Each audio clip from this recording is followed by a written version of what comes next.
ప్రభు నామమున మీ అందరికీ వందనాలు. నీతిమంతులు ఆశించున్నది వారికి దొరుకును.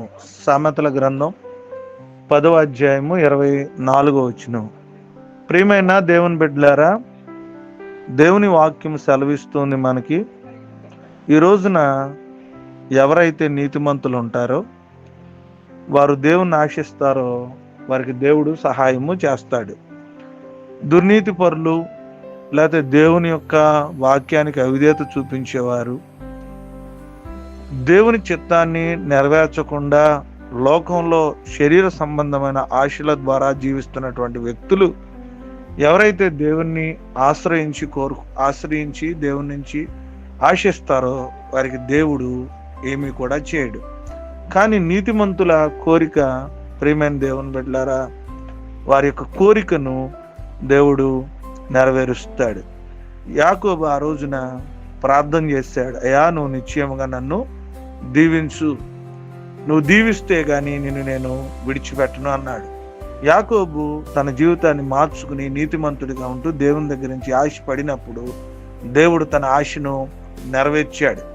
ఈరోజు నీ జీవితంలో నీతిమంతుడిగా ఉంటూ దేవుని ఆశించినప్పుడు దేవుడు ఖచ్చితంగా నీ ఆశను నెరవేరుస్తాడు. ఆశ గల ప్రాణాన్ని తృప్తిపరుస్తాడు. నీతిమంతుల ఆశలను నెరవేరుస్తాడు. భక్తిహీనుల ఆశలను దేవుడు నెరవేర్చడు. కాబట్టి భక్తి కలిగిన వారిగా జీవిస్తూ, నీతిమంతులుగా జీవిస్తూ, ఆశిస్తూ దేవుని దగ్గర నుంచి ఆశీర్వాదాలు పొందుకుందాం. ఈ కొద్ది మాట దేవుడు మన వెనుకలు ఫలించి ఆశీర్వదించునుగాక. ఆమేన్. ప్రార్థన చేసుకుందాం, తల వంచుకుందాం. మహోన్నతుడా, మహాపరిశుద్ధుడా, సర్వాధికారి, నిరంతరము స్తోత్రార్హుడైన మా తండ్రి, రాత్రంతా కాచి మరొక శ్రేష్టమైన ఉదయాన్ని మీరు మాకు ఇచ్చినందుకు మీకు స్తోత్రాలు. ఈ ఉదయకాల సమయంలో మిమ్మల్ని ఆరాధించడానికి మీరు మాకు ఇచ్చిన గొప్ప భాగ్యాన్ని బట్టి మీ స్తోత్రాలు. సామెతల గ్రంథం 10వ అధ్యాయం 24వ వచనం ప్రకారం నీతిమంతులు ఆశించినది వారికి దొరుకును అని చెప్పారు. నైనా మేము నీతిమంతులుగా ఉన్నప్పుడు మేమైతే ఏదైతే ఆశపడతామో వాటిని మీరు నెరవేరుస్తానన్నారు. మేము మీ పాద సన్నిధిలో ఉండి మిమ్మల్ని ఆశిస్తూ ఉన్నప్పుడు, మీ దగ్గర అడుగుతూ ఉన్నప్పుడు మా ఆశలను నెరవేర్చమని కోరుకుంటూ ఉన్నాం. అనేక మంది మీ చిత్తాన్ని నెరవేరుస్తూ నీతిమంతులుగా జీవిస్తూ పాపపు లోకంలో వారిని పరిశుద్ధత కాపాడుకుంటూ నీతిమంతులుగా జీవిస్తున్న ప్రతి ఒక్క ఆశను మీరు నెరవేర్చమని కోరుకుంటున్నాం. వారు ఆశించింది ప్రభా మీ చిత్తానుసారంగా ఎదురు చూస్తుంది వారికి దయచేయమని.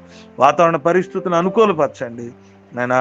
వాతావరణంలో ఎటువంటి ఇబ్బందులు లేకుండా సహాయం చేయండి నాయన. అదేవిధంగా బిడ్డలు రాస్తున్న ఎగ్జామ్స్లో తోడుగుండండి. వివాహ దినాలు, పుట్టినరోజులు ప్రభా, సెలవు ధ్యాన కూడికలు, అన్ని విషయాలు మీ సహాయం దయచేయండి. ఈ దినమంతా కూడా మీ కృప కటాక్షంతో నింపండి.